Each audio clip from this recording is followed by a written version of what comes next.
So, what do you guys want to talk about?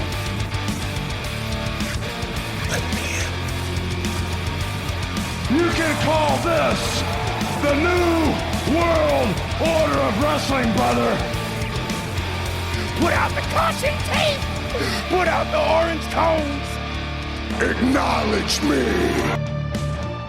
It's Monday, and you know what that means. I am Boris Aguilar, and you are listening to the newest wrestling radio show here in Canada, A+ Wrestling. A+ Wrestling would not be possible without amazing tag team partners like T.O. Boat Tours. T.O. Boat Tours, Ontario's premier boat tour experience, where adventure meets relaxation on the stunning waters of Canada's most beautiful lakes and rivers in Ontario. That's T.O. Boat Tours for all booking and additional information. This show is part of the A+ Productions and A+ Wrestling Podcast Network, and now part of the KPHR family. That's Cat Power Hit Radio. We're more than just a weekly radio show, and we actually have a slew of shows for you each and every single week over on the A+ Productions Podcast Network, where we talk sports, entertainment, and then we bring it all together to talk some sports entertainment, also known as wrestling. You can find us on any podcasting platform as A+ Productions, but if you really just want to listen to our wrestling shows, you can do so by going to any podcasting platform and searching for A+ Wrestling. We can also be found online at aplusproductions.com and on all of the social medias as at A+ Productions. And we want you to be part of the conversation, and the best place for that is by going over to the Facebook group and searching for A+ Productions. We have a jam-packed show for you this week, and in fact, this week might be a little different than normal weeks, so this is what we're going to be doing mid-week on A+ Wrestling's feed, or the A+ Productions feed. What you're going to want to do is subscribe. Go to your favorite podcasting app and subscribe, because we have full previews for AEW All Out and WWE's WrestlePalooza coming to you this week on the podcast feed. And here on KPHR, well, you're in for a special treat, because joining us after the commercial break is the author of the upcoming book coming out September 30th, 2025 from ECW Press. The book is Irresistible Force, The Life and Times of Gorilla Monsoon. The author, Brian R. Solomon, will be joining us after the break. And in fact, well, let's take that break right now. And on the other side, Hutch will be joining me. Brian will be joining me. We're going to be talking the wrestling business, but more importantly, we're going to be talking about the book, Irresistible Force, The Life and Times of Gorilla Monsoon. So leave it locked in here on KPHR, and we will be right back.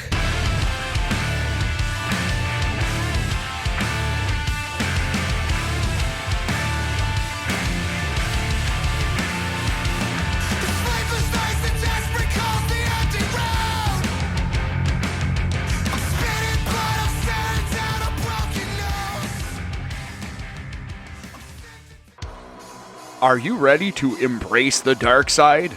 Introducing the Bring Bad News to the Dark Side Season 7 Unisex Tee from the exclusive official Bad News Allen Canadian Collection.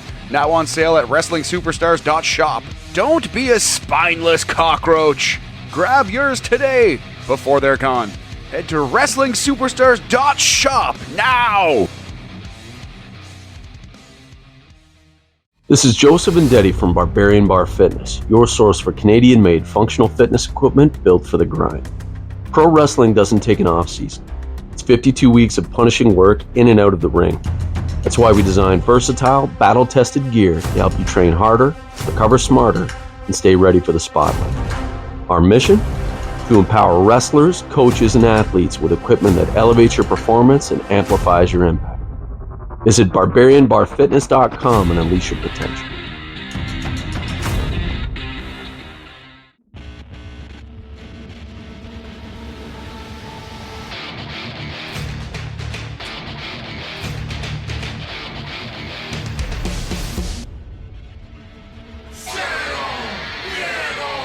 And we are back here on KPHR. And we are talking all things professional wrestling. He is Hutch, I am Boris, and this week, as promised, we are joined by a third person. That's right, we're doing the big WCW build. Here we are. He is a veteran wrestling journalist, historian, and author with over 2 decades of experience chronicling the world of sports entertainment, or as we like to call it, wrestling. He is a former editor at WWE Magazine and Inside Wrestling. He has written extensively on the larger-than-life personalities, events, and everything we love to hear about everything that has shaped pro wrestling over that time. He is the author of acclaimed books such as Blood and Fire, the unbelievable real-life story of wrestling's original Sheik, and Superheroes of the Ring, combining deep research with a fan's passion only to preserve wrestling's rich history. He also delves into the world of pop culture and geek from time to time. This man also has a podcast, Shut Up and Wrestle, where he brings listeners into the squared circle with revealing interviews, historical deep dives, and so much more. If you're a lifelong fan or new to the business, he is your guide to the legends and legacy of professional wrestling, wrestlers, the personalities, and the larger-than-lifeness of all things pro wrestling. He is Brian R. Solomon. Brian, welcome back to the show. Wow, at least some of those things have to be true, right? Thank you so much. I appreciate it. I'm glad to be back. Yes. This is, I think, our third time chatting like this, and we've been on various stations. Now we are on KPHR. So right off the bat, I needed to give you that awesome intro to reintroduce you to not only my listeners, but to introduce you to the new listeners. Because Brian, you do so much, and really what you do is great. Because there's something that I've always said about current wrestling fans, and that's that people want to learn about the past, but oftentimes they don't know where to start. Yeah, that's very true. But if you think about it, it's a lot easier today than it was when I was starting to get that interest. When back then, in the 90s, it was wrestling magazines that was really the place to kind of dig into the history. And that's how I first got interested in finding out what was happening, even before I was a fan, before I was born, all this kind of stuff. And, when I first discovered the internet, holy cow, and I was in college when the internet first really hit, and I was just blown away. And of course, me being me, one of the first things I look up on there is wrestling stuff. And I found all these title histories and things. It's amazing now. We take it for granted, but it's actually a lot easier today to get into it. It really is. There's Wikipedias, there's encyclopedias online. There's so much. And Brian, there's also all of your writing. You do a fantastic job, especially on your Facebook group, and you have a great community where they post up matches. And I've learned so much and seen some really cool things from your page. So thank you to not only yourself, but to your awesome community that you have. So Brian, one of those things, and right off the bat in your book, the new book that's coming out, which is all about Gorilla Monsoon, and it is called Irresistible Force, The Life and Times of Gorilla Monsoon, is you get into the fact that this is someone that you were not able to meet. So can you quickly talk about the timing of events and what day you actually had your interview? Yeah, so, I started working for WWE in February 2000. But my first interview was in mid-October of 99. And I remember the day because it was the actual day that WWF went public on the New York Stock Exchange when they offered their IPO. So I remember that very vividly. And the thing is, I didn't put it together at the time. I mean, I knew I'd been watching, following week to week, but it was about 10 days after Gorilla Monsoon's funeral. So I missed him. And I know he was going into the TV studio. Even the last time he was in there was like 3 weeks before he died. So he was still coming in and doing voiceovers and recording things. And I just missed him. I got to cross paths with a lot of the other old guard WWF people. Freddie Blassie was still lurking around when I worked there. Arnold Skolin was still lurking around. Pat Patterson was still kind of in an advisory capacity. You'd see people like that. But Gorilla I missed, and I mentioned it in the book. I'm sure you know it. Yeah, the Freddie Blassie book by my friend Keith Greenberg. That's one of the best. That is the best, in my opinion, WWE biography that they ever put out. That's the best one. No, but as I said in the book, one of the first things that happened when I got there is when I started working at WWE, I got an interoffice envelope that came across my desk. And people know those are those manila envelopes with the string that you tie off at the top, and they have the grid. And if you look at the grid, you could see all the other people that had the envelope before you. There's like a list because you write whoever you want to send it to, and you pass it along.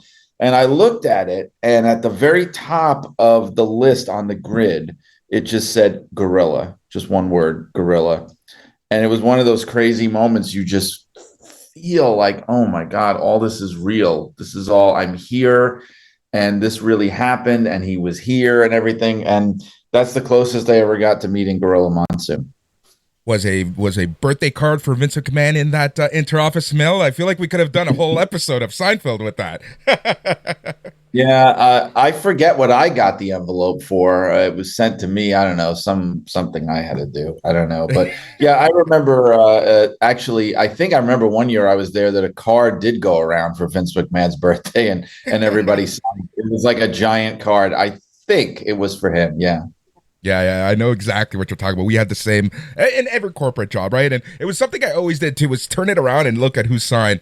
And I remember that the CEOs from BlackBerry were like near the top at one point. So that was just one of those small things that if you have an office job, you always take a look at. So yeah, so you work for WWE Magazine. We're going to take delve into that a little bit, especially for some of our newer listeners, and one of the questions that I got from a listener was, the separation of the WWE Magazine and WWE Creative and everything that we see on TV. How was there interaction between the two sides, or was there sort of like that wall, that wire firewall between them?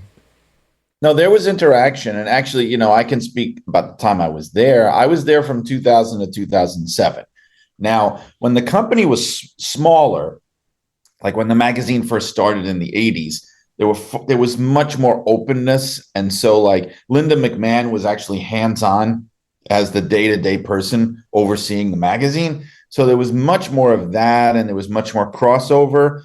By the time I was there were more barriers built up for sure, but there was still an effort being made to keep us plugged in, almost too much. Like Shane McMahon was running my department for most of the time I was there. He was my boss's boss, basically. And because he was Shane, he was trying very hard to keep us plugged in. He would have us present things to his dad. He would have us in boardroom meetings. He would have us, at one point, we were doing weekly meetings with the creative team, which they hated, and they hated us being in there. And we knew that, and we were being forced on them. I can sympathize with that. But there still was that effort being made. They wanted us to be in tune with where the creative was going so we could help support it. And so we didn't do anything to contradict it or hurt it. Yeah, that makes a lot of sense, and I subscribed to that magazine like in the early '90s, and it was great because it kind of felt larger than like what you're watching on TV, and then there was that magazine that made it just seem bigger. It made it seem, dare I say, legitimate. Like, I know that's not the word to use, but you know what I mean. Like in terms of entertainment, it enhanced what was happening, and that's what the magazine should do. And that's what we could do in a way that other wrestling magazines couldn't. And I think they also enhanced the experience of being a fan, but not in the same way we did. Like, for example, if you're talking about the early 90s, I was also reading the magazine regularly then as a kid. And that was the period where in the pages of those magazines is where the Ric Flair and Miss Elizabeth thing got started, when they put the photos in there of the two of them. She was mine before she was yours, right? That was all in there. And the Rockers breakup was foreshadowed in there. There was the article about friction between the Rockers, and it came up in the barbershop when they had their big blow up. So, a magazine at one point was really a big part of that product. Yeah, exactly. I really wish they were still doing it. The magazine is how Vince Russo first got into Vince McMahon's world, right? Yeah, yeah. And I remember as a big advocate of the magazines, my family did a lot of traveling. So, I can tell you that Iron Man was the cheaper magazine by like 50 cents on the comics because I got a lot of Iron Mans, right? But I also got a lot of wrestling magazines. And I always thought it was very odd, or not even odd. It was just the WWE magazine as it started coming out.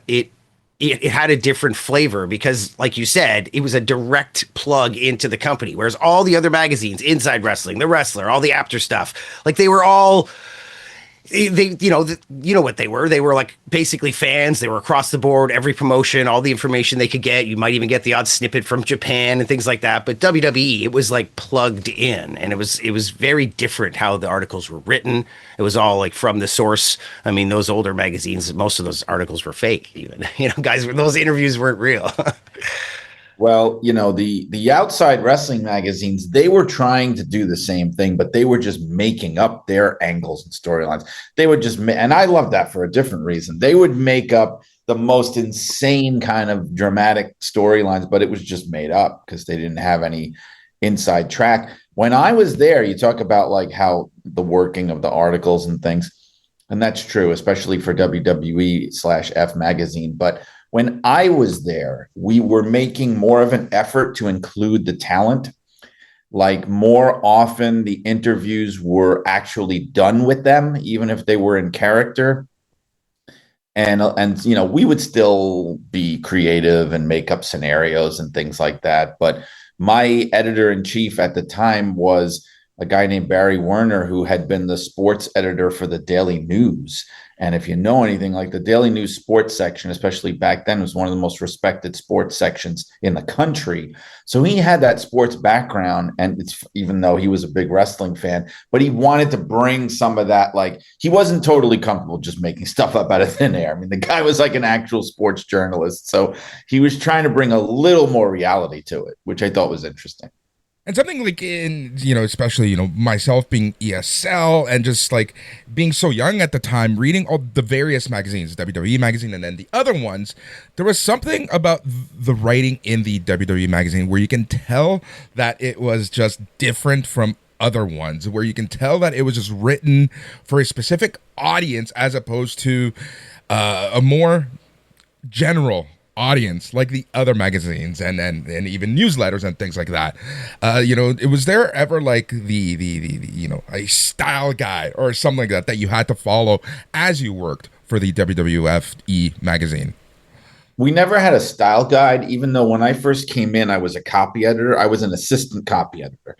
So my boss was the head copy editor, which is a proofreader basically, but you're also checking for facts and things. And I remember one of her big objectives was we got to make a style guide, but it never happened because we were just too busy. And that's happened in other companies I worked for too. Yeah. Am I wrong that WWE, the magazine, was mostly color? Oh, it was totally color. That was our there big you go.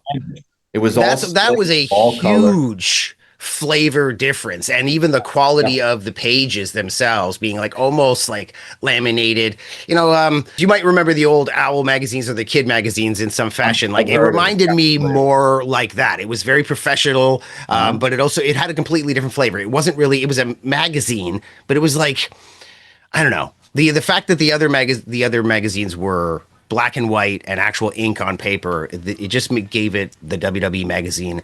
It was more professional, but as a child, I didn't really think about professionalism. You just thought like it was so different. And those magazines, the other ones, were really trying to keep up, and they were trying to do color. Sometimes they would have color inserts. PWI for a while had now PWI is all color and slick, but back then they had like an inside color section they would try to do. In fact, I remember at one point when the After magazines went into business basically with WCW, which I guess is a little bit of a conflict of interest, but some of that WCW money got pumped into the magazine, and there was a brief period for a couple of years in the mid 90s where they went all color, all slick for a little while for that. But that we knew at WWE that was one of our advantages, and what they would always say there, and Shane would always say, our number one advantage is access. We have access to anyone we want to talk to at any time. I basically had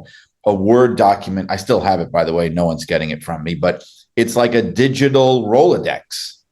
Everyone's cell phone numbers. Back then, their beeper numbers, their home phone numbers. Like I could just beep the Undertaker. You know what I mean? Like I could get whoever I needed to get. And from time to time, I've still gone in there and used it for reasons when I need to reach people or whatever. So, I mean, we had the access. We had our own photographers, because everybody knows they kicked out all the outside photographers. They had to shoot from the stands, Mm-hmm. We had our own guys, and a lot of people don't know this. I don't know if you've ever talked to any of the WWE photographers. They had this insanely sophisticated system where they had these microsecond strobe lights set up in the arenas so that when the camera would go off, I don't know how this worked. When the camera would, a strobe flash would hit for a split second. You can't even tell with your eyes. And it would hit the ring, and their pictures were lit up and brighter and more colorful than any other photographer's photos, to the point where I'm like a gritty old school fan. One thing I have to say, even when I worked there, I used to say this, I kind of like the other magazine's photography because it was rougher and grittier, not as perfectly lit and beautiful, and it just looked more grimy. Like I kind of liked that, Yeah. Like when talking with Tempest, who's some his commentary with us, he always says he loves to watch wrestling, especially modern wrestling, at like 360p or things like that, because it gives him that feeling that he used to get. But one thing I wanted to say earlier was, even though I was putting over how interesting it was that WWE, I mean, I wasn't that young. We're talking by 92. I'm like 15, 16, moving up there. So I was starting to get into behind the scenes wrestling, searching out my All Japan tapes, trading, looking into all magazines and books and title histories and all that stuff. I have some books that are even more dog-eared here than your books, Brian. But the after magazines, when the WWE magazine started coming up, after a little while, they almost had a little more underground validity because they weren't so flashy and they had the dark, everything was black and white and grainy. And so in even going on like Internet Archives and looking up old magazines, it gives you that feeling. Whereas the WWE magazine gives me more of like a, it was like going from DC Comics to Image Comics. I was like, okay, this is Image Comics. Whereas I still have my old DC stuff here, Yeah, I remember sometimes I would sit, because I went up to being managing editor, so I was really, running the magazines at one point, and I used to talk to the photo editors, and we had photo editors sometimes who wanted everything to be super perfect, and they would go through the photos, and sometimes they reject photos because they would go like, well, this guy's all too sweaty looking, or here, like, his face looks weird. And I'm like, yeah, he's getting hit with a chair, or they'd be like, you could see all the wrinkles over here. And when they're doing these moves, and I'm thinking, I dug that because it made it look more like a sport. Like these guys are in there wrestling each other, trying to win a match. They're not modeling, but that was just not, they just wanted everything to look as perfect as possible. Yeah, I have a picture here. Funny that we were talking about Fred Blassie earlier. I have a picture here of Fred Blassie hitting Peter Maivia, and Blassie looks great in this photo. But Maivia is literally like, his face is like collapsing in on itself in his neck. He's like, he's in the middle of like selling a punch, and he looks completely insane. If you didn't say, hey, that's Peter Maivia, or you didn't know his tattoos, you would not know who it was. It looks insane, like someone's got a blower on his face or something. But I love that picture because of it. So yeah, that's unfortunate. The impact, yeah, you like that. And he was selling. He probably did. I don't know if Blassie was heavy-handed, but he was probably just selling too. So he probably didn't actually get hit, which makes it even better. Right, definitely, yeah. Sometimes I remember this would happen too, and it was kind of funny.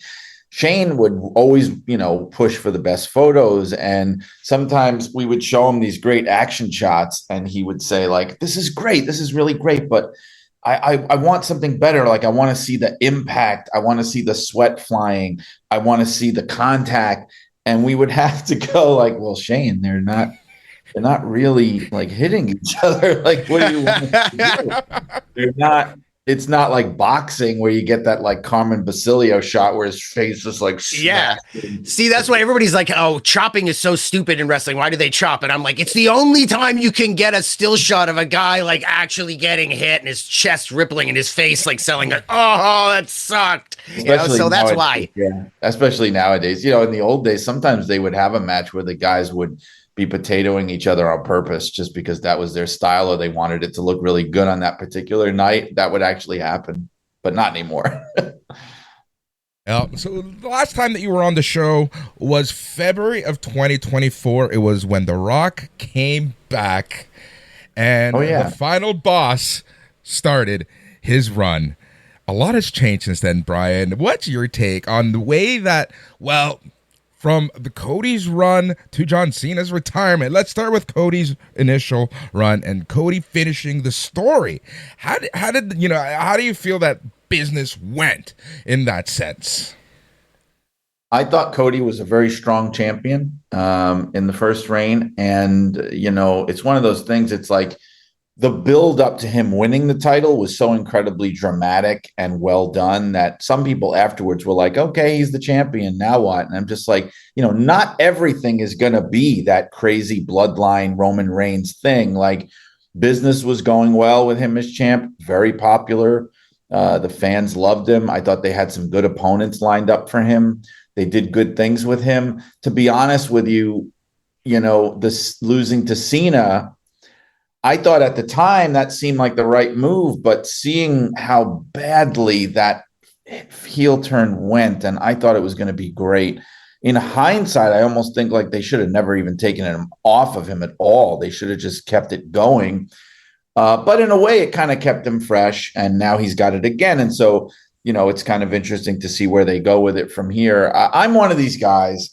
I'm very old school, again, shocker, about this type of thing. I feel like I like the old school WWF mentality, which is you put your title on your biggest, most popular star, or if it's a heel, like you put it on like a top heel, like Roman Reigns was, or somebody you want people to chase, like superstar Billy Graham and things. Like, I don't believe in this thing. Like, all right, the NWA for years had a different attitude. You put it on the heel and everybody chases the heel.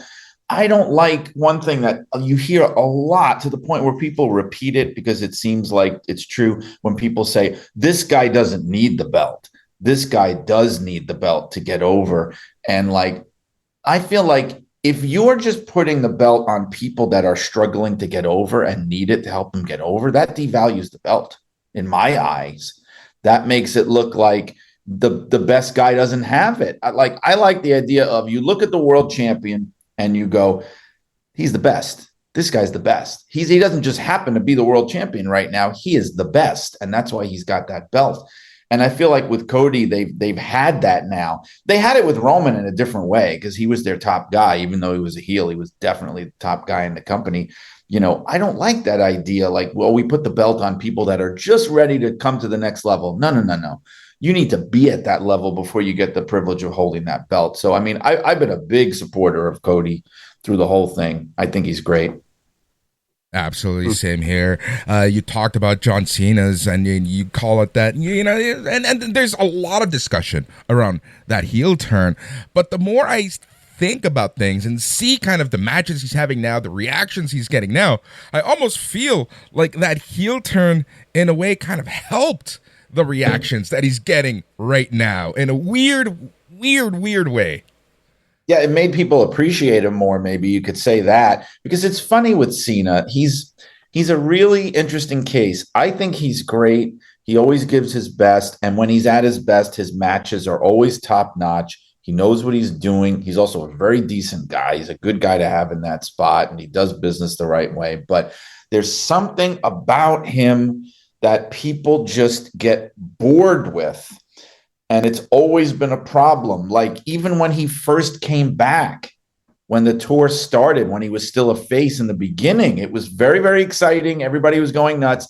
And then a couple of weeks in, it started to feel like, oh, yeah. Oh, right. Yeah. We forgot. Now, can you please go away again? Like, it started to feel that way until he turned heel.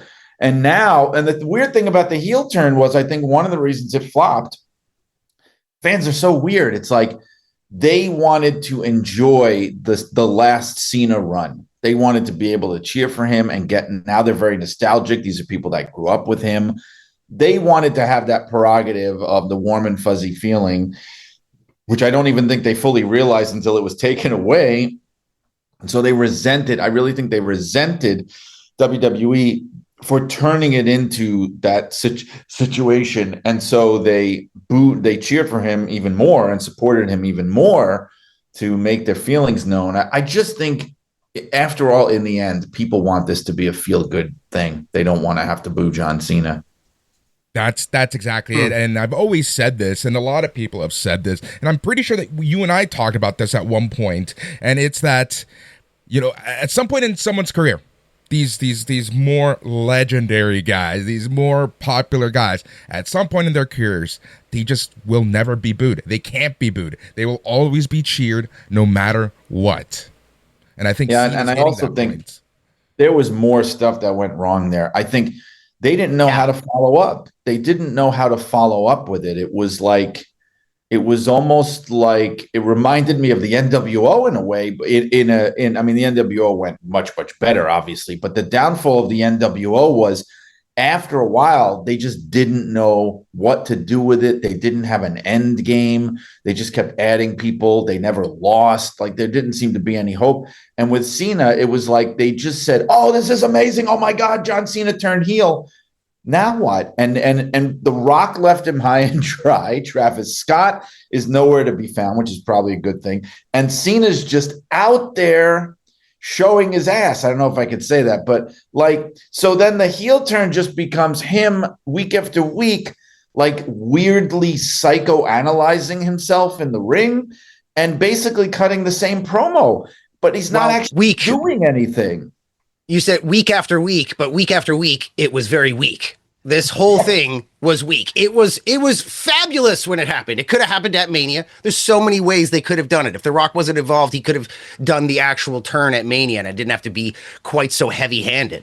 But with The Rock involved, I mean, it was a very much an Illuminati kind of thing. John Cena's part of that actor guild, and Travis Scott is a famous, famous rapper who's gotten very rich very quick, very Diddy style. He could be in the inner circle. They could have alluded to very evil behind the scenes machinations, The Rock running Hollywood and running this business. And I was even talking about, if you look at once in a lifetime and twice in a lifetime, you've got them as definitely once in a lifetime, they're not friends. And then throughout that year, Rock's like, "Hey man, you want to be part of this?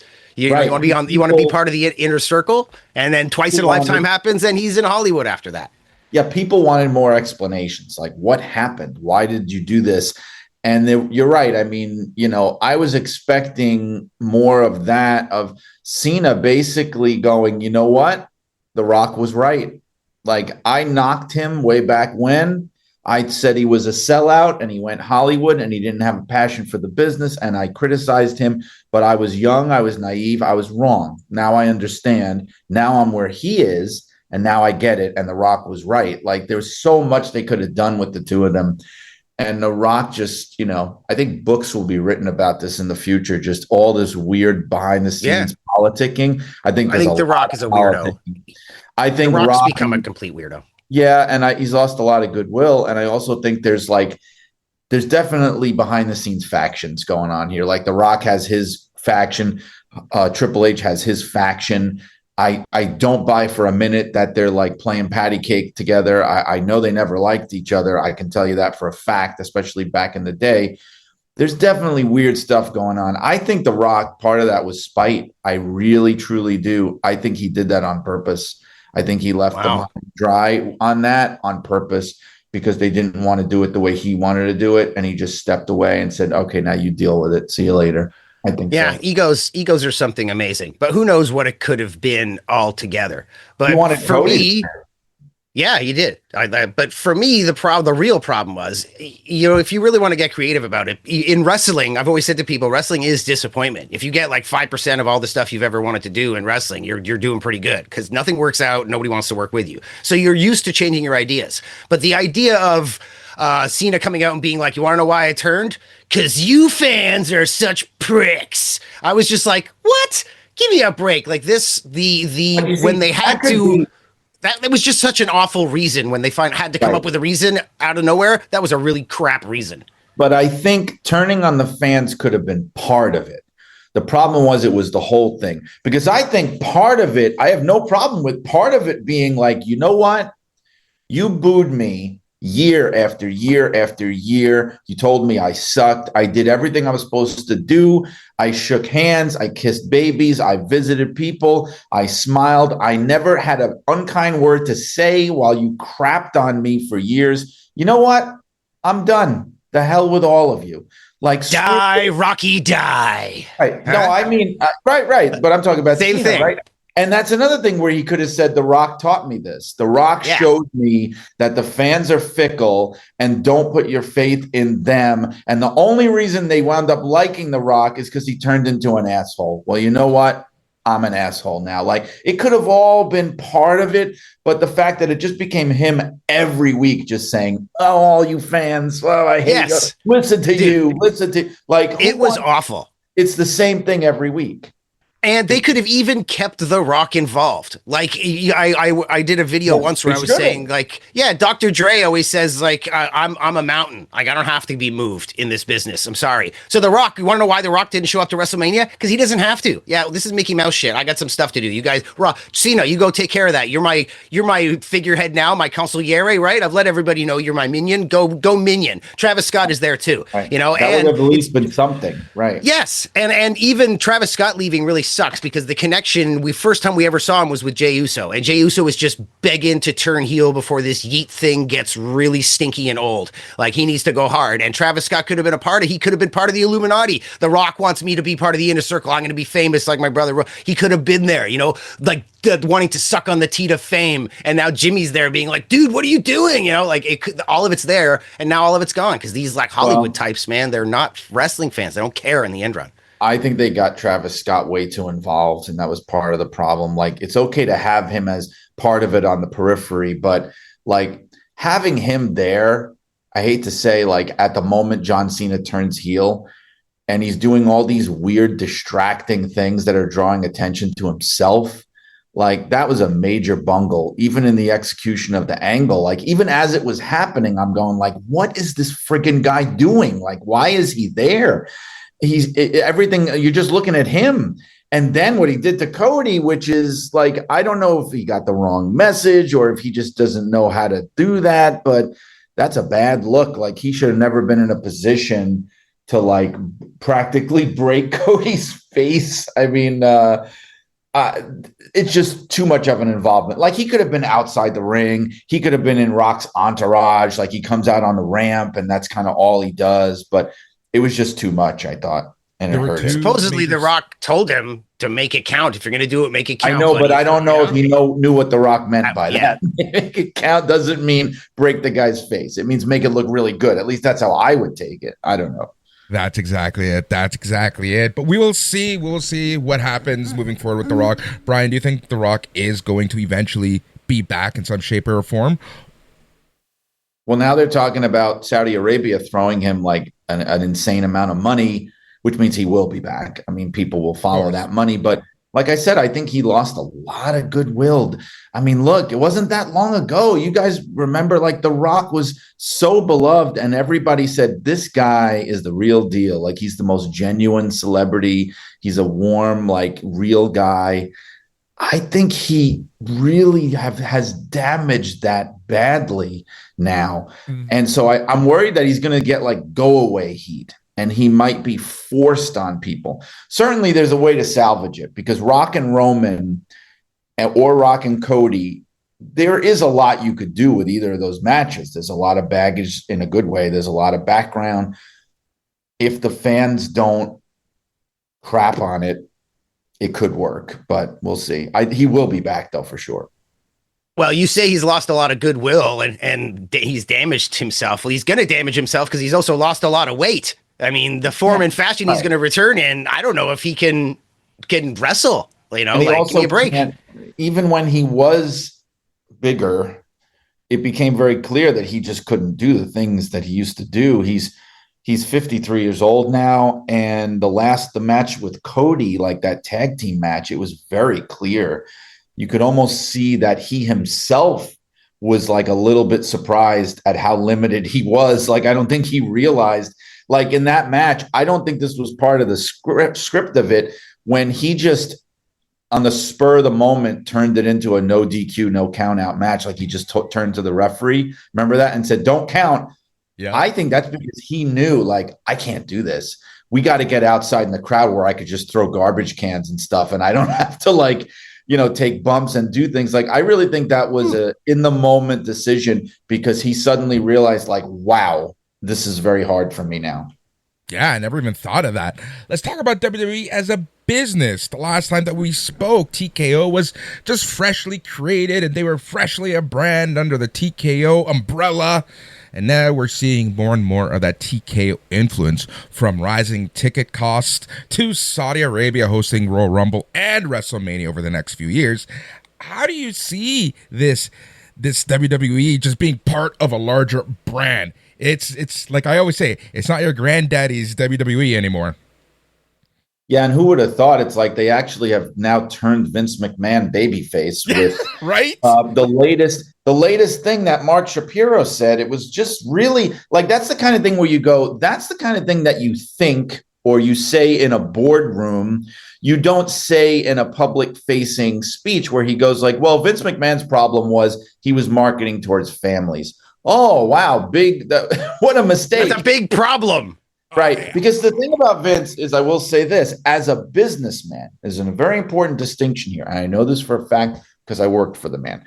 He was a ruthless businessman, no doubt. To his competitors, he was bloodthirsty and an absolute cutthroat business person. But he always very, very honestly and earnestly valued his customers, and he called them his customers. Like, he was very much about, you have to make the fans happy. Really, you have to kiss their ass, really make them feel important, make them happy, make it a family experience. That's how, that was his business model, making the fans happy genuinely, because he knew it was good for his bottom line. But this is a very different philosophy of business. This is much more corporate.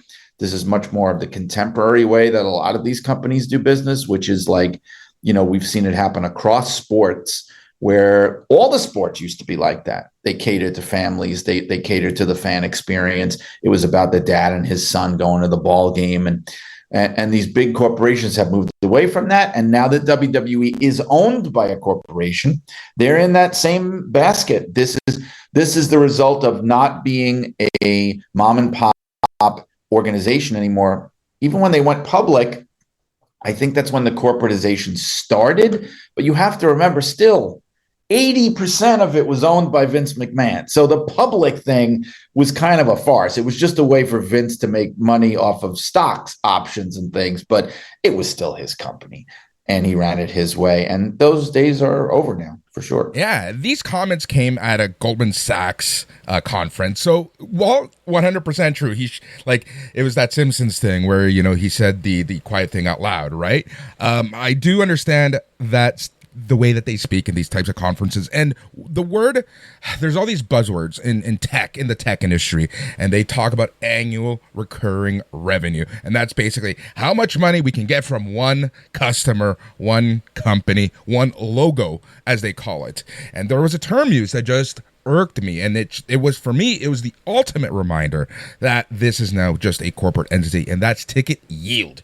They look at ticket yield as the ultimate indicator to how well they're doing in terms of bringing in money for each ticket sold. And it just irked me to the point where, like you said, it's a very different thing. And somehow Mark Shapiro was able to turn Vince McMahon into a face, even for a couple hours. But to me, that was the craziest part.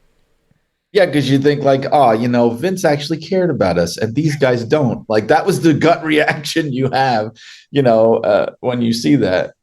Yeah, but they were catering to kids for a good period of time throughout the 90s and throughout the whole period of time. He was catering to families because families were his bread and butter. You know, when I think about my local competition here as a promoter, I'm a downtown Toronto guy. I get a lot of hipsters. I get a lot of people looking for something to do. But even the guys who are my direct competition out in Mississauga, some of the bigger, they are getting families. They go to WWE events and Flyer and they get WWE families. And that's why they come to get signings by Kevin Nash and things like that. So it is a big market. So I don't think Vince was wrong. That was the market he made his money off of, was, you know, prayers and vitamins and Hogan and kids, right? Wasn't wrong. And the thing about it was, for as cutting edge as he was for his time and innovative, you know, and he was the classic, like, you know, yuppie baby boomer 80s, like next generation businessman of his era. That's what he was. But he came from the old school in a lot of ways. You know, Walt Disney thought this way about his business. You know, I'm sure it's very different now, but he did. He thought of the customers. He thought of making people happy, because the old school way of thinking was the more happy and contented your potential customers are, the more willing they're going to be to come and support you and pay for things and buy things and come out. If you piss them off, if you don't think about their bottom line and their pocketbook, if you come off as too greedy, that will hurt your business, because the people are going to tell you to take a walk. Now, one thing, I'll let you talk in a second, because I brought this up with Dave Meltzer on Twitter. We had a little conversation about it on there, where I said exactly what I'm saying. And he said something which I think he's right about, because I was saying, is there going to be a backlash? And he said that he really thinks that the fans today are just very different. They don't think that way. They'll bitch, they'll moan, they'll complain, and then they'll just go and do it because they just want their thing, whatever it is. And he's probably right. I agree. You're seeing that right now with ticket prices. Everyone complains on social media, but at the end of the day, we tune to TV and these arenas are full. I saw it firsthand with Elimination Chamber, getting into the building, Rogers Center, Skydome. I still call it the Skydome. It's still Skydome to me. Was, you know, a few $100s just to get in. No, and I look at these things, I look at it and I go, yeah, it's packed. And then I turn to my wife, we're watching it and we're going like, who are all these people? Like, how are they doing this? Like, that they're coming out, they're just like, you know what, a few $1,000s to go, you know, well, it's like the thing with Taylor Swift. Wasn't she charging like 30 grand? And people were going. And I'm thinking to myself, even if I was wealthy enough where 30 grand for a ticket wouldn't really hurt me, and it's like, okay, I could do that, I still wouldn't do it on the principle of how insane that is. And how I really think, when you look at, and I hate to say this, but when you look at those packed houses and you know how much those tickets are costing, not everybody in there is a super rich person. I think, even though they're catering more towards that, I think these are just people who are just digging themselves into a bottomless pit of debt to do all these things, and that's what they're counting on. And it's I have a friend now with Klarna and other services like that, where you can pay monthly. I know a ton of people who will buy any concert ticket using that service, right? So, sorry, Hutch, you were about to say something. I had a friend who went to SummerSlam, and he, for his two kids and his wife and him, and they did like, I think one of the Raws or SmackDowns or something around it. Like, they did a whole weekend and traveled down. He's like, it's destroyed me. He's like, I can't believe how much money we ended up spending. Damn, I had something I was going to say earlier and now I've forgotten, but you know what? I'll say one thing. I'll jump in then. I will be the first one to say, I took my family to Disney World 3 or 4 years ago, the whole family. We were there. Well, but here's the thing. Here's what I'm going to say. We were there for a week or whatever it was, 7, 8, 9 days. And it wound up costing me many thousands of dollars. We broke the 5-figure number, let's just say. Yeah. It cost a lot. But here's the thing. That was a week-long experience in like the greatest amusement park on the planet, with 5 people going, not a 3-hour wrestling show and then you go home. Do you know what I mean? Which would have cost the same. That's the insanity, I think, where it's like, I just think, like, what are you getting for this money that you're paying? Yeah, AEW is cheaper, but it's more like a 6-hour wrestling show.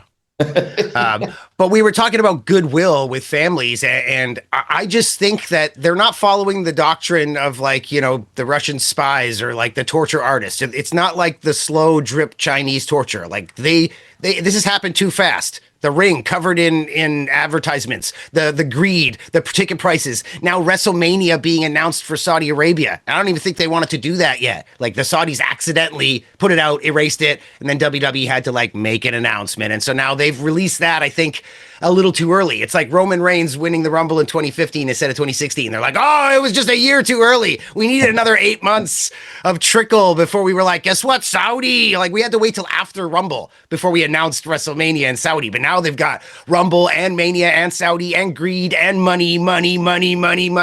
And I just think it's happening too fast. So people, and in a world where we all have social media at our fingertips, people have opinions and they're out there and they're not good. I'll just say this. This, to me, I'm not saying I originated this idea. I think somebody was joking about it online. The smartest thing in the world for Tony Khan to do. Oh, yeah.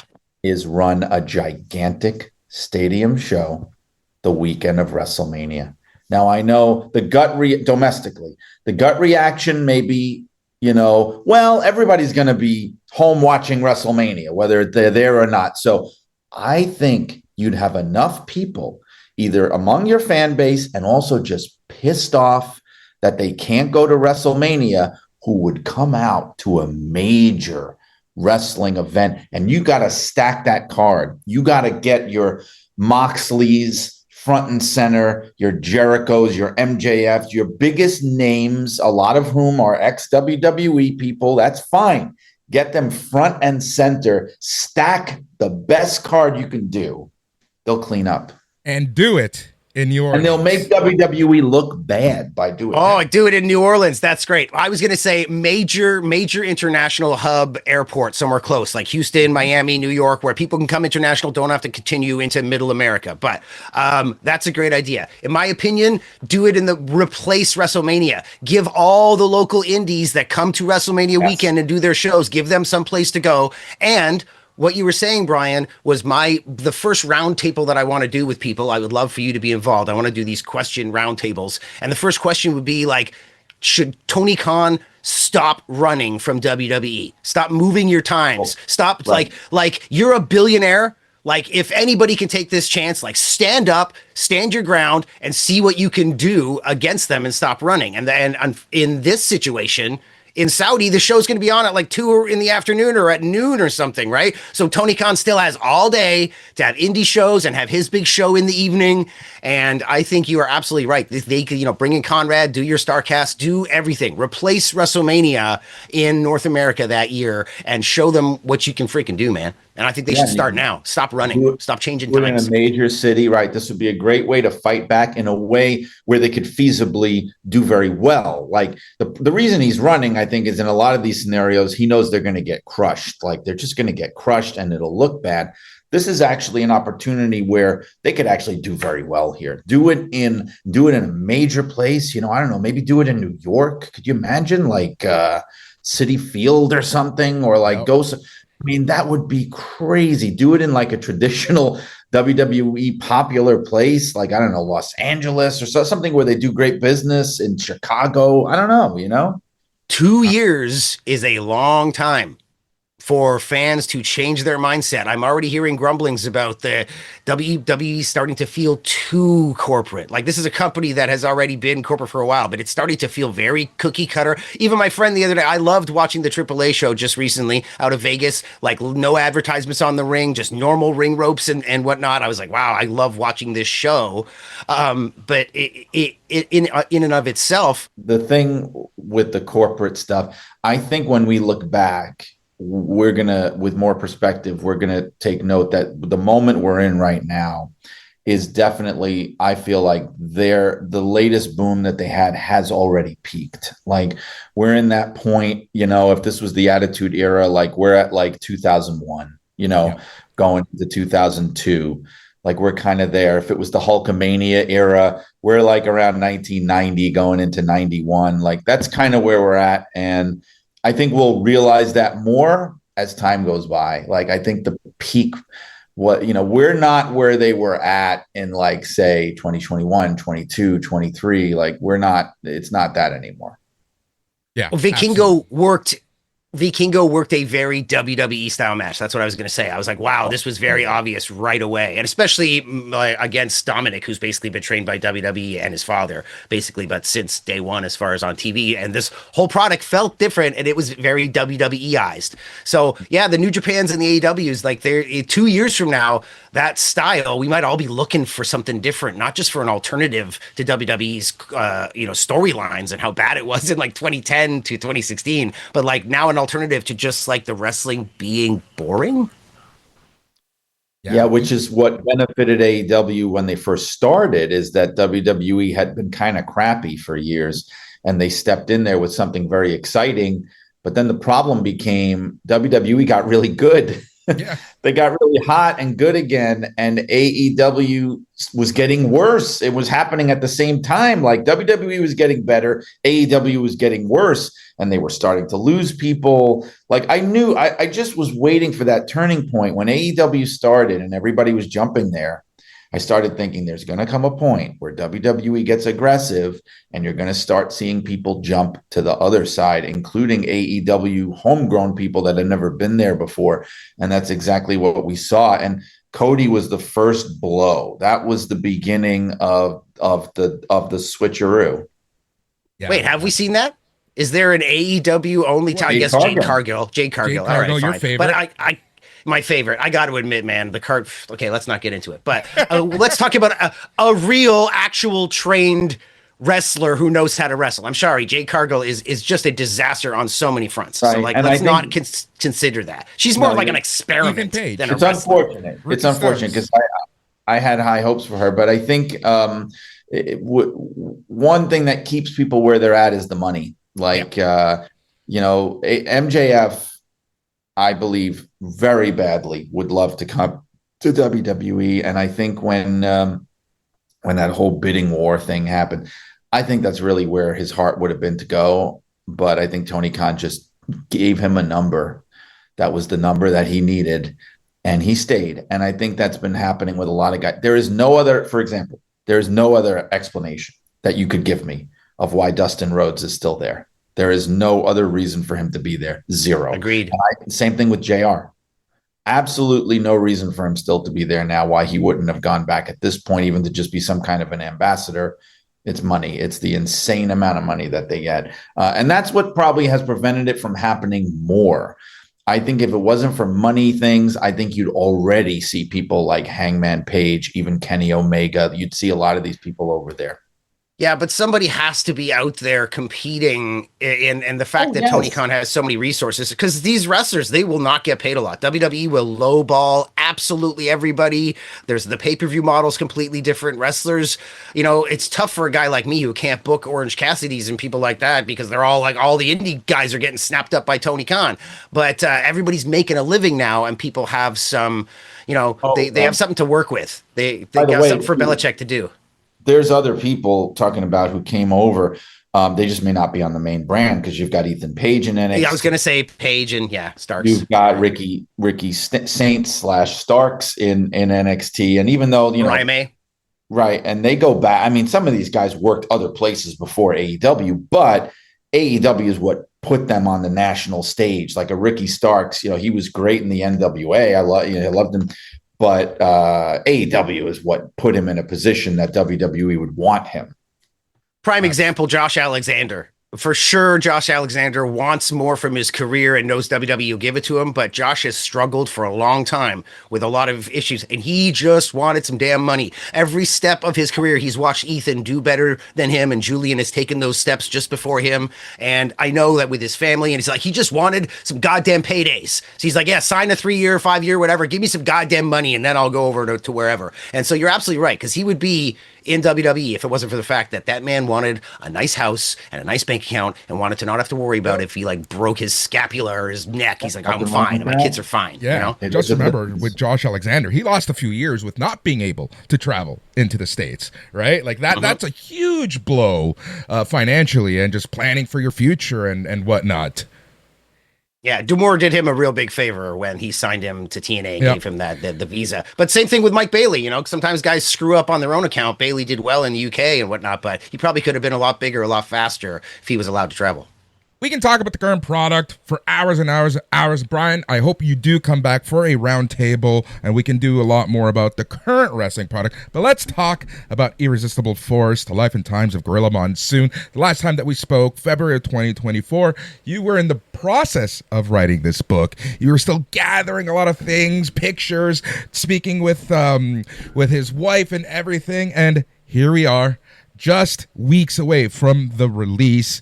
How do you feel about the final product? And then talk to me about how the process went. I'm so proud of it. A reason I leaned over is to get a copy because it's right here. Yeah. There you go. And I cannot believe it. It's first of all, it's huge. You could. That was the first thing I noticed. You could hurt somebody badly with this book if you needed to. It could be a doorstop or something. I love it. The cover I didn't realize was going to be embossed. I mean, that is amazing to me. It just looks beautiful, and it's got a huge photo section, more than I've ever done before. There's about 60 photos in here, 2 different sections. Yep. That was actually the first thing that I noticed, was just how many photos there were. And some of them are photos you would never think that you would see in a book like this without the family's participation. So talk to me about that. Like you were basically right there with them, gathering stories, gathering pictures. That was the game changer. That was the one thing I couldn't get for Blood and Fire, which is the one drawback that Blood and Fire had that this book doesn't have, which is family involvement and photography. My number one wish list thing when I wrote the Sheik book was, can you imagine if I could get a baby picture of the Sheik? My God, that would blow people away, and I couldn't. Well, this time I did. I got the baby picture. I got baby Gorilla Monsoon in there as a little tiny baby, as a little boy, as a teenager, everything, with his wife when they first got married, and his family. They welcomed me with open arms. His daughter, Valerie, made it all happen. She introduced me. Oh, there's the baby Gorilla Monsoon with his big brother on the top picture. His brother, Sonny. Really great stuff. Look at that. Look at that. Crimson mask, bleeding profusely, as Gorilla would say. But his daughter, Valerie, she introduced me to her mother, Maureen, who unfortunately has since passed. She died earlier this year. They were, though, immensely supportive, immensely helpful. I would say about 70% of the photos in the book came from them. Plus, I've got all their reminiscences and stories. Maureen was amazing because she was in assisted living at the time that I knew her, and she wasn't very busy. She was just home. She was in her 80s and she lived in her apartment and watched her shows and things. And I would just call her out of the blue and she would answer questions for me. And in some cases, she would tell me crazy things that if I didn't ask, like, how would I have known? And I think to myself, especially now that she's gone, like, what are other things that she knew and saw that she just didn't think to mention? Because she would drop these incredible things on me and I'd be like, you're kidding. And I'm writing it down, and it's all in there. It's all in the book. Yeah, it's great. Like I told you right before we hit record, I just got the physical copy at the start of this weekend, and I have a feeling that by midweek it will be done, and it is a big book. Like, that was the first thing that I noticed, but so far I have kind of, again, like I said, validated a lot of things that I kind of knew about Gorilla Monsoon, but I know that there's so much that I did not know.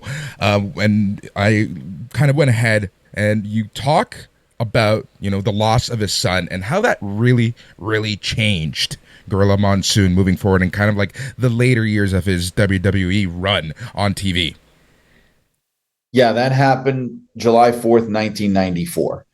and he was pretty much wrecked after that. He lived another 5 years, and they had already been kind of phasing him out a little bit as the front and center announce guy by that point when Jim Ross came in. And then Vince himself started taking more of an active role. Like Vince started doing pay-per-views, which he never used to do, and things like that. So he was already kind of stepping back. But the Joey thing really just put it over the top, where he just didn't have a passion for it anymore. He still wanted to be a part of it. But, that's partly why they made him WWE president, WWF president, because in reality, it's a much easier job. You show up, you're on TV every couple of weeks, you make a proclamation, you go in the back and you're playing cards with Arnold Skaaland. You know what I mean? Like, you don't really you could kind of take it easy. And I think that's part of what that was. Go into the studio once every few weeks, do some voiceovers. His heart just wasn't in it anymore, unfortunately. Yeah. And then, thinking back to that era, you knew something was different with him for sure at that time.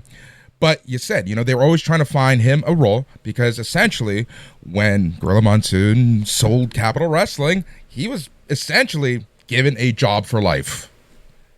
Yes, given a job for life. That's true. At the time of the sale to Vince Jr., Gorilla was a 20% owner. It was Vince Sr. had 50%.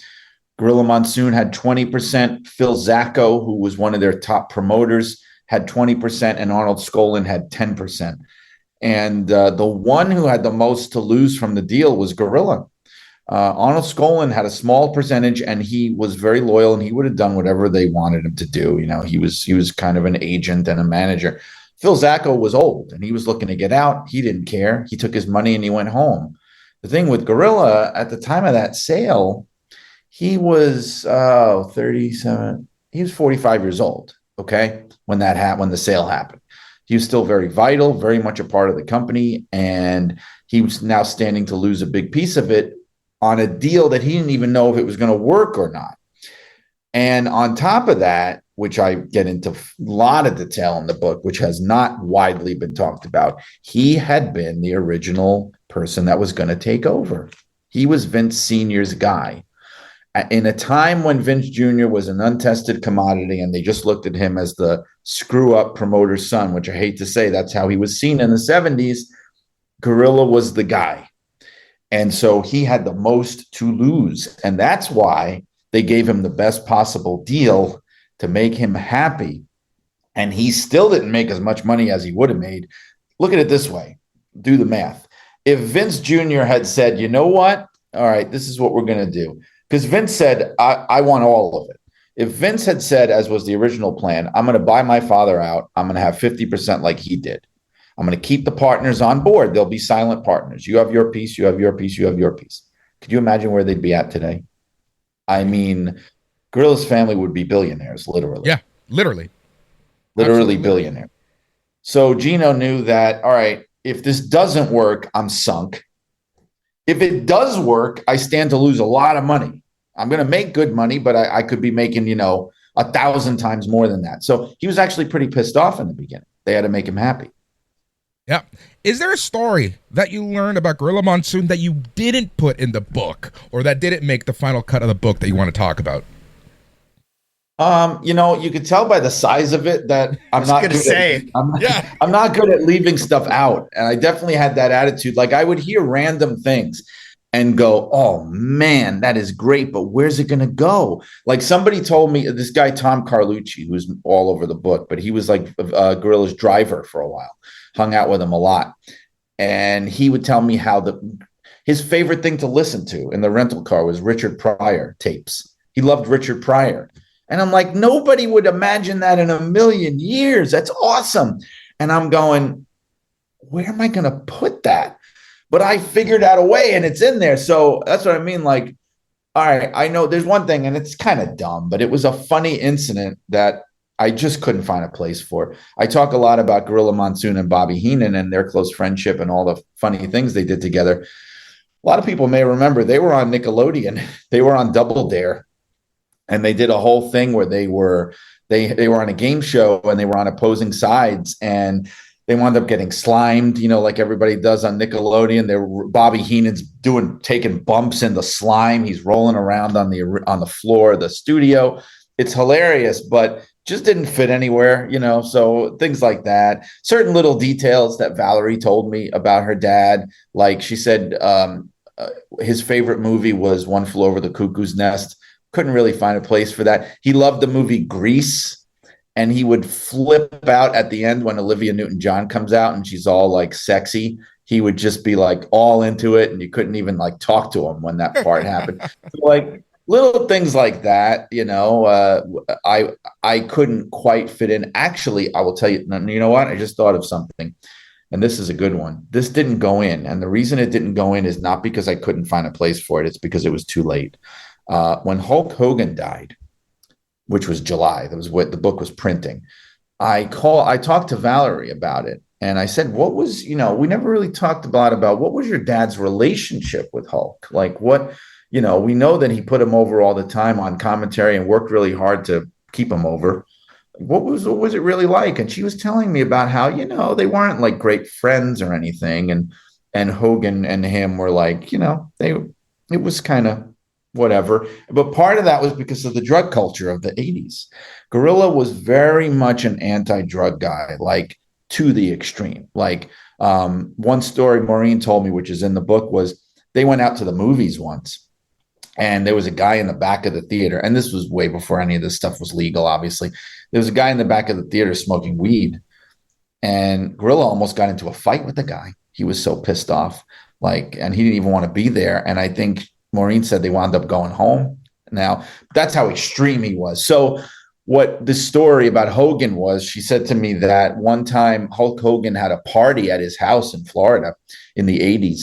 And everybody from the company came down to the party, and they're at his house, and Gino and Maureen are there. And at one point, and this is Valerie telling me this, at one point, everybody went upstairs and they're all like doing drugs. And I'm sure it was not weed. I mean, they were doing like hardcore drugs. And Gino turned to Maureen and just said, let's get out of here. Let's go home. I don't want to be a part of this. And they were just disgusted and left. I would have definitely put that in the book somewhere, but it just was one of those things. It just didn't come up, and it was too late to fit in. Yeah, absolutely. It's interesting stories for sure. A lot of great quotes and stories from even people like Bret Hart in the book that I was reading through. Really great book. Like, it goes into such detail. Gorilla Monsoon. He's one of the people who, like, you rarely hear anything negative about. Right. And I'm glad you mentioned that. I always forget. I got to mention Bret Hart wrote the foreword to the book. Bret Hart, who, I'll say it, Bret Hart is more well known than the guy I wrote the book about. I mean, Bret Hart, one of the biggest stars of all time, and he agreed to write this foreword because of the connection that Gorilla had to the Hart family, which I get into in the book. So that was one of the things that was, I'll say honestly, was different from the Sheik book, because the Sheik was not universally liked. You could say a lot of things about the Sheik. I think he was the greatest heel in wrestling history, but he was not universally liked. He had some loyalists, people who loved him. Dave Brzezinski, Dave Drayson loved him.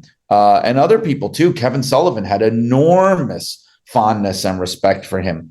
But there were also people that had access to grind and had problems with him. He was a notoriously cheap payoff guy for a lot of people. Les Thatcher told me one time he got a check for $20 for doing a match for him.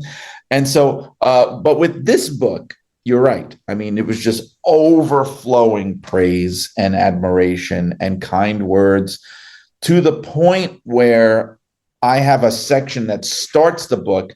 It's just a spread of quotes from people praising Gorilla Monsoon, because there was just so many that I wanted to put it in one place just to show people how loved he was. Like, this is not the kind of book where you find skeletons and things are dredged up. Like Valerie told me, because, when you do these things, you have to win the trust of the family. You just have to show them that you are, acting in good faith.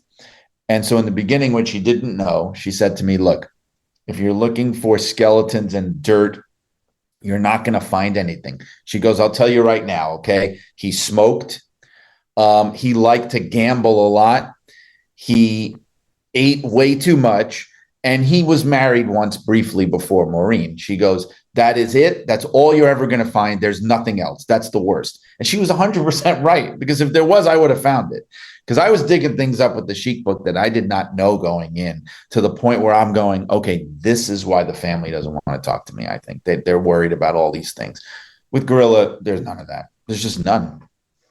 Yeah, and it's something that I've always found interesting about him, because you always hear something about people in the wrestling industry, but Gorilla Monsoon is one of the very few that you just never heard about anything negative about, and everything that I've read has been just glowing. And actually, it's funny that you bring up that page of quotes, because that was the first thing I noticed. It's right as soon as you open the book, and you get some amazing quotes from people like Mike Chioda, Jimmy Corderas, Jim Cornette, so on and so on. It's really heartwarming for someone who just loved the business. Yeah, and I will say now that one thing I thought of is probably the biggest knock on him, like serious knock, not like I didn't like him as a commentator, but like a serious knock. And I address it in the book, and I try to give my take on it, is the fact that, yes, okay, he was in a position of power, and he essentially looked the other way on the things that were happening in the 80s, the scandalous stuff. And not only did he look the other way, but he made inside jokes about it on commentary, which some people are uncomfortable with. But I talk about that in the book, and the culture of the wrestling business, and my take on why that is. Like, I know for a fact that he was very, very disturbed by those things. It really bothered him. It bothered him as much as Bruno Sammartino, but Bruno Sammartino made the decision to walk away, and Gino didn't. And that's a big difference, And I think part of it is that's the way the wrestling business was at the time. And I know you can call me an apologist if you want to, but yeah. Do you think if he didn't have a piece of the company, he might have walked away? I mean, Bruno had that option, right? I do think it's possible. If he wasn't as well plugged in, he thought to himself, look, I'm not going to rock this boat. I'm taking care of my family here. I'm very well positioned. What am I going to do if this goes away? Why would I do that? And I think that was a very old school way of thinking. And that also went on in the entertainment business. And it was just a different culture. There wasn't as much accountability. There was much more bad behavior that was protected by silence in those days. And I think that was just a decision people made. You keep your head down. You keep your mouth shut.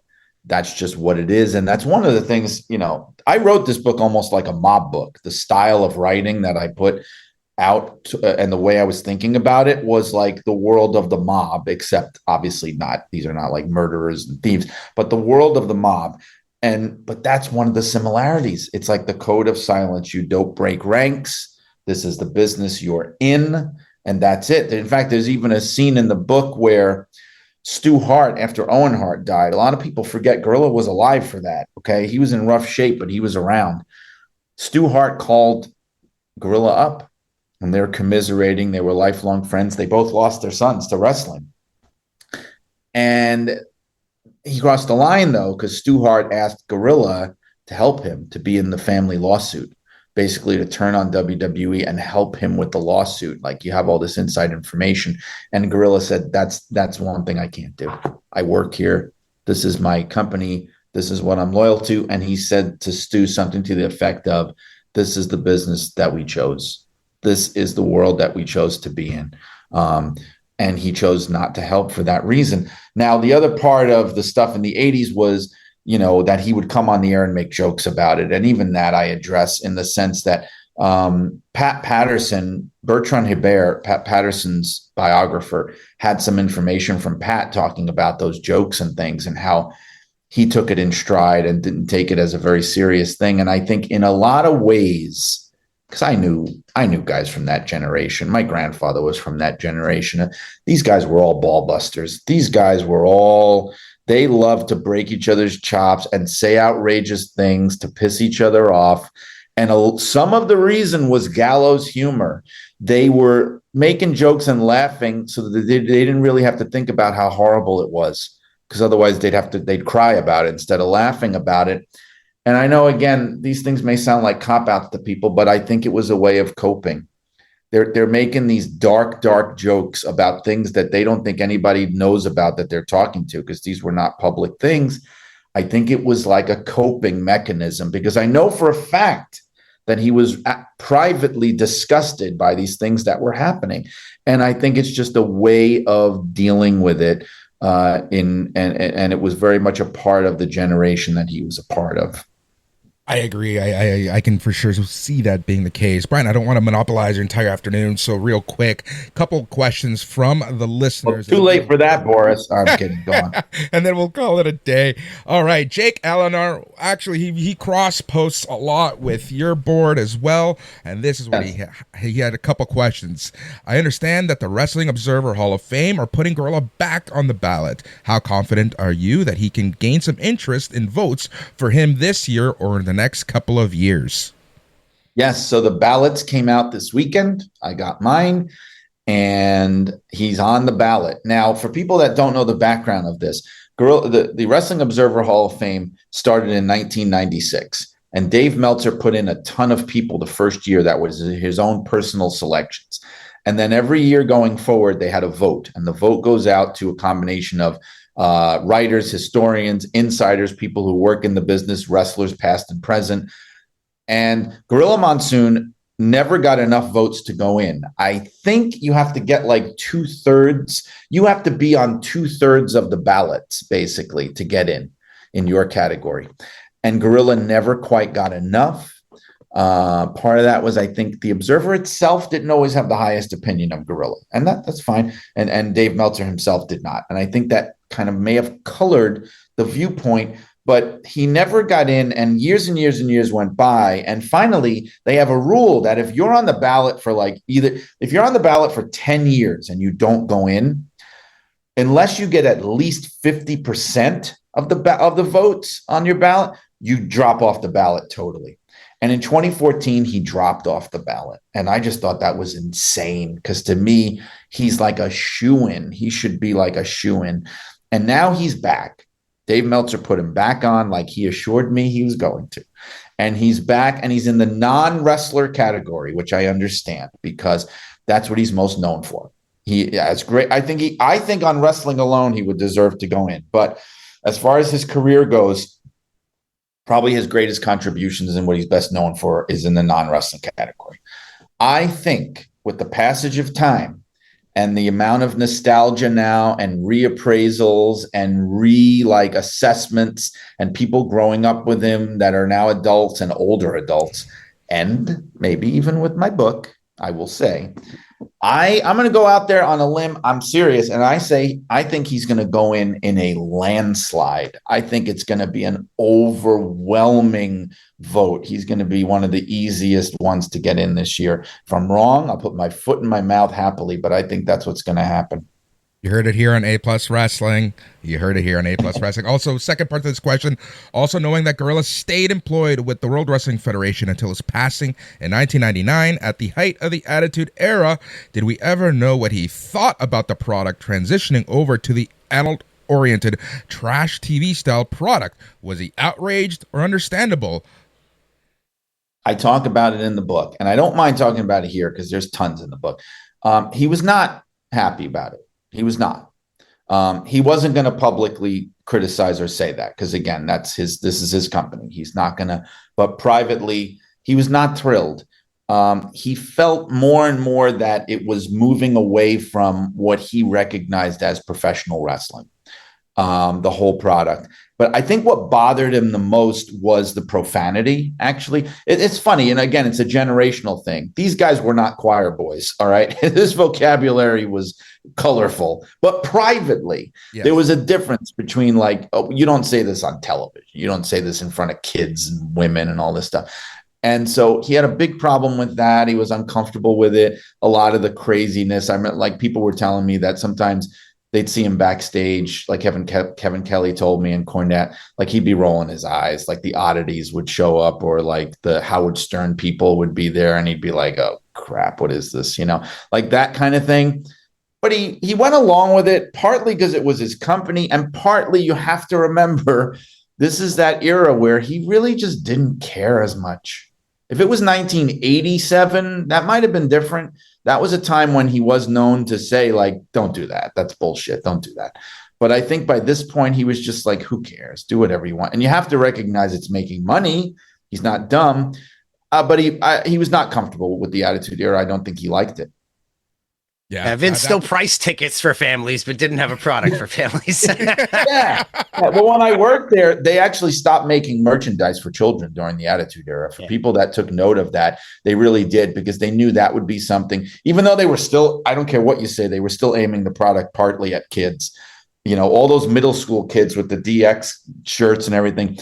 But they couldn't, they stopped selling merch to children because they knew that would be a big gotcha that people could jump on. If your product is now for adults, TV 14, why are you selling toys and kids t-shirts and things? So they actually had stopped doing that for a while, but it was still, kids were still watching it. Come on, you know?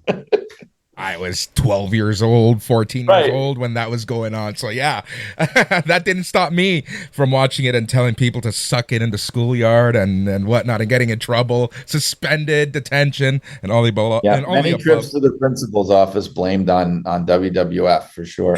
Absolutely. Brian, real quick, if people are on the fence to getting this book, why should they get it? Oh man, well, if you're curious about things that you never knew about Gorilla Monsoon, you're going to find them in here. Things that have never been laid out in this detail. How in the hell did he turn babyface? This is like one of the most mysterious questions ever. It's like archaeology trying to find it out. He was like this monstrous heel in the 60s, and then all of a sudden he's like this urbane, erudite guy. Like, how did that happen? It's in there. All the stuff about how the sale went down. It's all in there. His relationship with Bobby Heenan. Because I will say this is a big thing of why. Like with the Sheik book, more than just the story of Gorilla Monsoon's life, it is the entire story of the development of WWE during this era, from the Capitol Wrestling days in the 60s through the early WWF expansion period, into the 90s, into the Attitude Era, in extreme detail, like things that people did not know about how this business was run, especially in the 60s and 70s. We don't read a lot about that. It's all in this book. That's exactly it for me. You know, it's someone who literally had a stake in the WWE during this incredible time, this time of growth, this boom period, and then some. Hey Brian, I want to follow you. Where can I find you on social media, and maybe even get a copy of your book if you're not so benevolent as to send me one? Sure, no problem. Well, I'm not that benevolent, but people can follow me on Twitter at Brian R. Solomon. I post a lot of wrestling content there. That my podcast, as you guys said, Shut Up and Wrestle, where it's an old school themed podcast. It's all about wrestling history. I have different guests on every week. People seem to really like it. It's part of the Arcadian Vanguard network that the Jim Cornette shows are on. And I also write for Pro Wrestling Illustrated, for Inside the Ropes. I pull that off both at the same time. What else? Oh, I have a Patreon, patreon.com/Shut Up and Wrestle, where I post extra content on there for subscribers, including I do watch along commentaries on there too. And as for the book, you can get it wherever books are sold. I'm really lucky. It's like a wide release. So Amazon, Barnes and Noble, Books A Million. If you have a local bookstore and they don't have it there, they will order it for you. If you're in Canada, I want to say, I don't know if you guys have Canadian listeners. I'm sure you do. If you're in Canada, well, you're from Canada, so you better have Canadian wrestlers. But I will say, Canadian listeners from Canada, if you want the book, I think the best way to do it is order directly from ECW Press, because some of the postage and stuff from the US to Canada and things has become insane. Try to order from ECW Press themselves, ecwpress.com. That would be your best bet. So that is it. September 30th, 2025, Irresistible Force, The Life and Times of Gorilla Monsoon, Brian R. Solomon. Thank you so much for joining us here on A Plus Wrestling. We hope that you will be back for a roundtable or two. Thank you, guys. I definitely will. Just tell me when. I'll be there. And thank you so much, Brian, for joining us. It is time for us to call it a week. Just remember, aplusproductions.com is the best place to find all of the information for A Plus Productions. If you want to leave us some feedback and be part of the voice, go to our Facebook group, facebook.com, and search for A Plus Productions. please subscribe, and the best place to do that is by going to your favorite podcasting app, searching for A Plus Productions, and just remember, it's always the Canadian A, EH Plus.